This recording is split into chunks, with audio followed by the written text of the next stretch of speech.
29 August 1947 रोजी स्थापन करण्यात आलेली मसुदा समिती ही संविधान सभेच्या समित्यांपैकी सर्वात महत्त्वाची समिती होती. नवीन राज्यघटनेचा मसुदा तयार करण्याची जबाबदारी याच समितीला देण्यात आली होती. समितीत एकूण 7 सदस्य होते आणि 7 सदस्यांपैकी डॉ. बाबासाहेब आंबेडकर हे समितीचे अध्यक्ष होते. समितीने पहिला मसुदा फेब्रुवारी 1948 तर दुसरा मसुदा ऑक्टोबर 1948 मध्ये प्रकाशित केला. त्याचप्रमाणे 26 नोव्हेंबर 1949 रोजी संविधानाच्या मसुद्यावरील प्रस्ताव मंजूर करण्यात आला आणि त्यावर सदस्यांसह अध्यक्षांनी स्वाक्षऱ्या केल्या. त्या दिवशी 299 सदस्यांपैकी 284 सदस्य उपस्थित होते.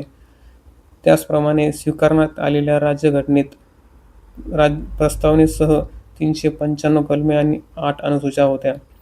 तत्कालीन कायदामंत्री डॉ. बाबासाहेब आंबेडकर यांनी घटना निर्मितीसाठी अथक परिश्रम केले, त्यामुळेच त्यांना राज्यघटनेचे शिल्पकार मानले जाते आणि 2015 पासून 26 नोव्हेंबर हा दिवस संविधान दिवस म्हणून साजरा करण्यात जातो. मित्रांनो, माहिती आवडल्यास नक्की सबस्क्राईब करा. जय हिंद.